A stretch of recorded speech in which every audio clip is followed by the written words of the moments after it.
மக்களே, 1000 ரூபாய் அரசுக்கு இந்த பகட்டு போட்டி தேவைதானா? பந்தயம் அவசியம்தானா?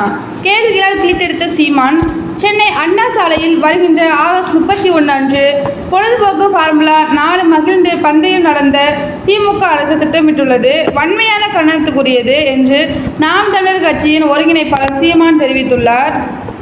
இது குறித்த அவரின் செய்தி குறிப்பில், உரிய ஊதியம் கேட்டு மருத்துவர்கள், செவிலியர்கள், பள்ளி ஆசிரியர்கள், கல்லூரி பேராசிரியர்கள், மக்களை தேடி மருத்துவ ஊழியர்கள், போக்குவரத்து துறை ஊழியர்கள் என பல்வேறு தரப்பினர் வீதியில் இறங்கி போராடி வருகின்றனர்.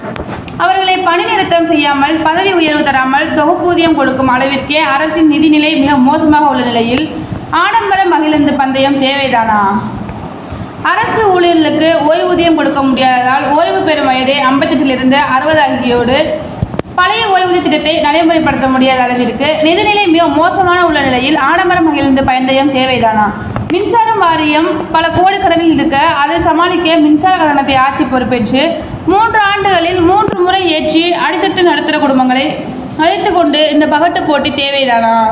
அரசு பள்ளிகளின் அடிப்படை கட்டமைப்பை சீரமைக்க தனியார் முதலாளிகளிடம் கையேந்தும் அளவிற்கு தமிழ்நாடு அரசு தள்ளப்பட்டு நிதிநிலை மிக மோசமான உள்ள நிலையில் ஆடம்பர மகிழ்ந்து பந்தயம் தேவைதானா?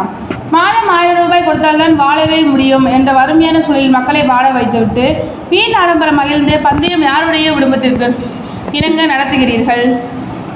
ஏற்கனவே ஒலிம்பியாட் சதுரங்க போட்டிகளை சென்னையில் நடத்தி அதற்காக பல நூறு கோடிகள் செலவில் விளம்பரங்களுக்கு செய்து திமுக அரசு சாதித்தது என்ன? அதனால் தமிழ்நாட்டுக்கும் தமிழ் மக்களுக்கும் மேற்பட்ட ஒரு நன்மை சொல்ல முடியுமா?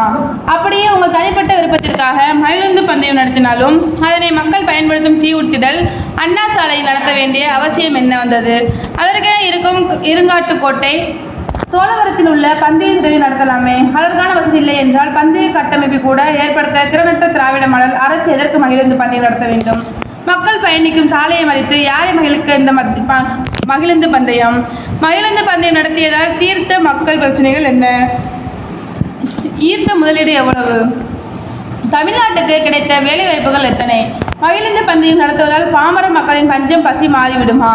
அல்லது மக்கள் தலைமையில் உள்ள கடன் சுமைதான் கரைந்து விடுமா? சென்னையின் முதன்மை சாலையில் மகிழ்ந்து பந்தயம் நடத்தி மகிழ்வதற்காக மாண்புமிகு விளையாட்டுத்துறை அமைச்சர் சின்னவர் உதயநிதி ஸ்டாலின் அவர்கள் மக்களை வாட்டி வதைப்பது என்ன நியாயம்?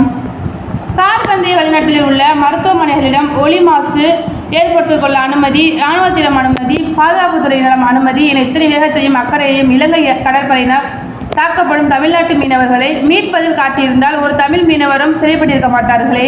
ஒலிம்பிக்கில் ஒரே ஒரு பதக்கம் வெல்லும் அளவிற்கு தகுதியான ஒரு வீரரை கூட தமிழ்நாட்டில் இருந்து உருவாக்க திறனற்ற திமுக அரசு மகிழ்ந்து பந்தயம் நடத்துவதால் விளையாட்டுத்துறை மேம்பட்டு விடுமா?